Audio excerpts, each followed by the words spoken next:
मिल्लत news bulletin में आपका स्वागत है। देश और दुनिया की बड़ी खबरों के साथ मैं असरार अहमद। कोरोना फैलाने के आरोप में गिरफ्तार किए गए तबलीगी जमात के विदेशी सदस्यों के मामले में यूपी पुलिस के रवैये पर इलाहाबाद हाई कोर्ट ने नाराज़गी जताई है। हाई कोर्ट ने यूपी के 3 जिलों के पुलिस कप्तानों को व्यक्तिगत रूप से तलब कर लिया है। शीर्ष अदालत ने उन्हें अदालत के पिछले आदेश का पालन नहीं करने का ठोस कारण बताने का भी निर्देश दिया है। हाई कोर्ट के फैसले के अनुसार शाहजहांपुर, हापुड़ और मऊ के पुलिस कप्तानों को 15 जुलाई को व्यक्तिगत रूप से अदालत में पेश होना होगा।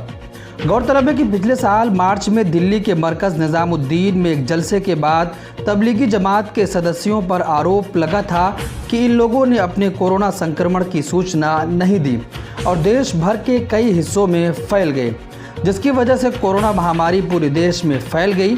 पिछले साल अप्रैल में थाईलैंड के 9 पक्षों को यूपी के शाहजहांपुर, हापुड़ जिला से गिरफ्तार करके जेल भेज दिया गया था, जिस पर सुनवाई करते हुए इलाहाबाद हाई कोर्ट ने उत्तर प्रदेश पुलिस के रवैये पर सख्त नाराज़गी जताई है। जन अधिकार पार्टी के मुखिया पप्पू यादव ने उत्तर प्रदेश के लखीमपुर खीरी जिले के पसगावा में प्रमुख के चुनाव में एक महिला के कपड़े फाड़ने के मामले में अखिलेश यादव पर भड़क गए हैं। उन्होंने सपा अध्यक्ष पर ताना मारा है और कहा है कि आपसे नहीं हो पाएगा।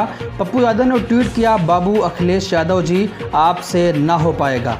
सड़क पर संघर्ष, इतनी बड़ी पार्टी, इतना संसाधन हो तो बीजेपी वालों की गुंडई और ढोंगी के दुशासन का होश ठिकाने लगा देता। एक बहन का बीच सड़क पर चीर हड़र और आप आराम से बैठे हो। जेल से निकलता हूँ, संघर्ष के लिए पार्टी आउटसोर्स कर दीजिएगा, फिर इन लोग को दिखाता हूँ। आपको बता दें कि उत्तर प्रदेश में ब्लॉक प्रमुख के चुनाव में कई जिलों में हिंसा की खबरें आई थीं। कई जगह तो पथराव, गोलीबारी और बमबाजी भी हुई थी। 7 महीने बाद चुनाव का सामना करने जा रहे उत्तर प्रदेश की सत्ता को फिर से हासिल करने की कवायद में जुटी भारतीय जनता पार्टी ने नया ऐलान कर दिया है। पार्टी के वरिष्ठ नेता और उप मुख्यमंत्री केशव प्रसाद मौर्य ने कहा है कि योगी सरकार बलिदानी राम भक्तों के घर तक की सड़क बनवाएगी और इन्हें उनके नाम पर ही रखेगी। वहीं दूसरी ओर एसपी ने कहा है कि चुनाव सामने आते ही बीजेपी जाति धर्म का खेल शुरू कर देती है।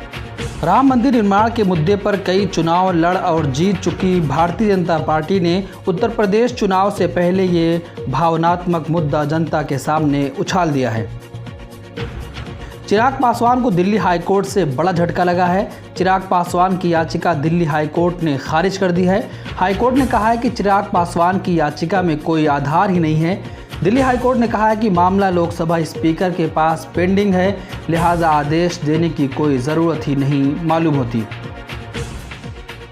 उत्तर प्रदेश में ब्लॉक प्रमुख चुनाव के लिए गुरुवार को नामांकन दाखिल करने के दौरान कई जिलों में हिंसा, मारपीट, प्रत्याशियों के पर्चे फाड़े जाने, छीनने और अभद्रता के मामले सामने आए थे।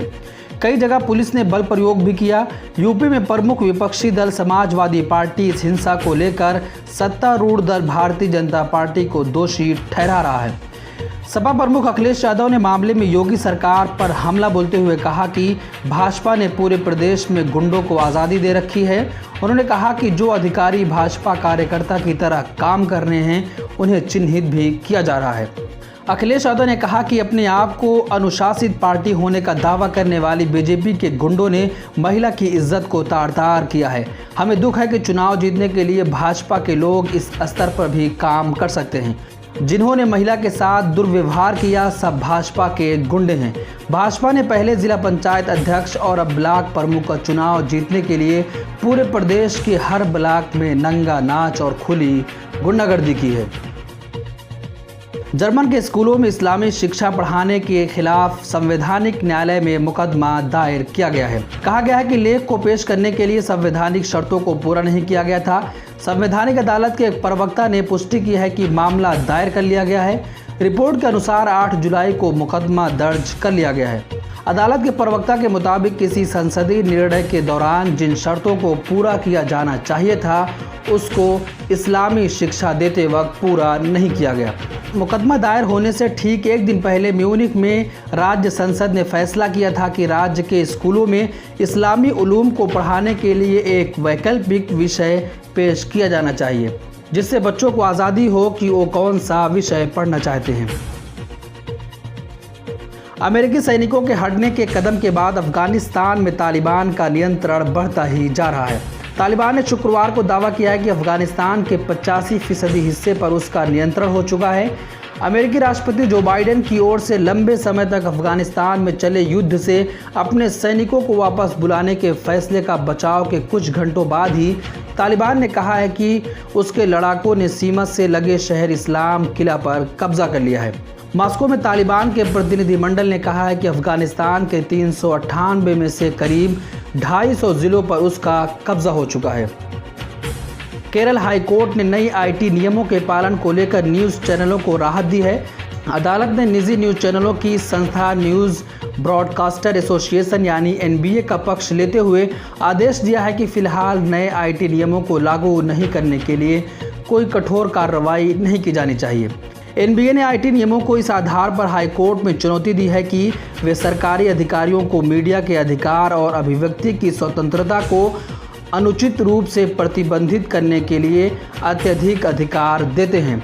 एक बयान में एनबीए ने कहा है कि नए आईटी नियम कानून के समक्ष समानता पर संविधान के अनुच्छेद 14 और कोई भी पेशा चुनने की स्वतंत्रता के अधिकार पर अनुच्छेद 19 का उल्लंघन करते हैं। ब्यूरो रिपोर्ट, मिलत टाइम्स। मिलत टाइम्स को आपकी ज़रूरत है। हमारी आप माली मदद करें। हर महीने सिर्फ 100 रुपये और 1 साल के लिए एक साथ सिर्फ 1000 रुपये। रकम भेजने के लिए यहाँ दिए गए फ़ोन पे, गूगल पे और पेटीएम नंबर का इस्तेमाल कर सकते हैं।